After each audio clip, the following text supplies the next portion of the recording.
Ladies and gentlemen, just yesterday Prasad said that after a long struggle to raise over 10 million ringgit to pay a ransom and to secure the release of 4 kidnapped victims held hostage in the Philippines by the Abu Sayyaf militant group, the police said that there was no ransom involved in negotiations and the eventual release of the victims. So where did the money go?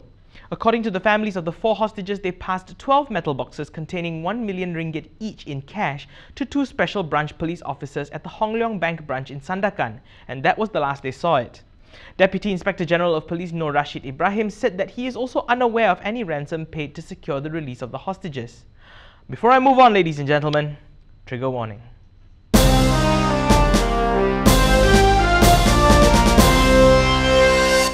On the 1st of April this year, the Abu Sayyaf militant group kidnapped 4 sailors on a tugboat off the coast of Pulau Ligitan in Sabah. Wong Tek Kang, Wong Tek Chi, Johnny Lau and Wong Hong Sing were held hostage for 69 days as negotiations took place. The militant group reportedly asked for a ransom of 18 million ringgit, which broke the hearts of the families.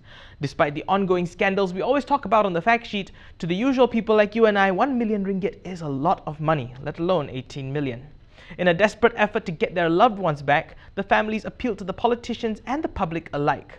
During the Sarawak state elections, the family members of the victims were seen on their knees at a DAP and a Barisan Nasional ceramah where they raised some money from public donation to fulfill the ransom demanded by the gunmen. The precedent set by a previous kidnapping incident pulls a dark cloud over this case. Last year in November, 39-year-old engineer Bernard Then was beheaded by the same militant group as negotiations broke down. The execution took place in the Abu Sayyaf-controlled province of Jolo in the Philippines, after which his head was placed in a sack and dumped in a nearby township.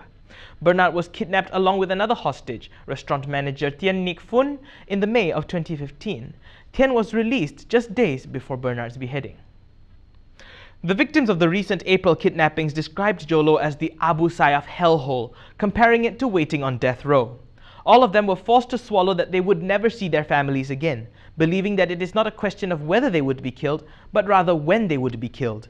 They had visions perhaps inspired by the late Bernard Then, or perhaps the late James Foley, who was an American journalist beheaded by the Islamic State militant group, where they saw themselves being themselves beheaded by their captors. They were kept on a chain at all times, sometimes slapped for no good reason or for talking to one another. They were even shown a video of a beheading. However, the militants did allow them to communicate with their families to arrange for the ransom. Despite this, hope was still dim in their eyes. They believed that if they were not beheaded or killed by Abu Sayyaf, they would perish as collateral damage in an intermittent bombing exercise by the Philippine Armed Forces. All 4 of the hostages were released on the 8th of June, following which they remained in Sabah for a few days to assist in police investigations. All of them are from Sarawak. As Inspector General of Police Khalid Abu Bakar announced that the hostages were released without ransom, the Sinchu Daily reported that when Khalid was asked about the money raised by the victims' families for the ransom, he told reporters to direct the question to the families instead, as he was not aware of any ransom involved. The combined efforts of the families of the hostages raised 12 million ringgit. 1 million ringgit was raised through mortgaging 2 homes.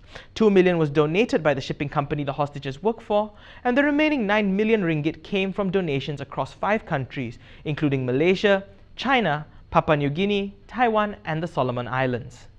What you see in this video right now are the victims of the kidnapping bowing and kneeling in gratitude for the money that the families had raised in order to secure their release.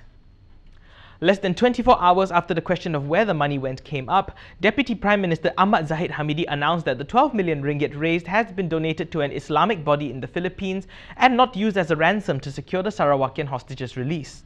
Zahid said that the money was raised by public donation and the sales of assets by the families of the hostages, and it was channeled to a body in the Philippines which assists in an Islamic struggle. According to the report by Berita Harian, the body that received the funds has no links to terrorists or criminals. Zahid emphasized that the government was not going to pay the ransom and that the police had adhered to the order. And that's it for today's Fact Sheet special on the most recent Abu Sayyaf kidnapping saga. Should the money have been returned to the victims' families, or was donating it the right thing to do? Let's discuss about it in the comments. Leave a like, subscribe, and please do share this video. I'm Daniel Anthony. Thanks for watching.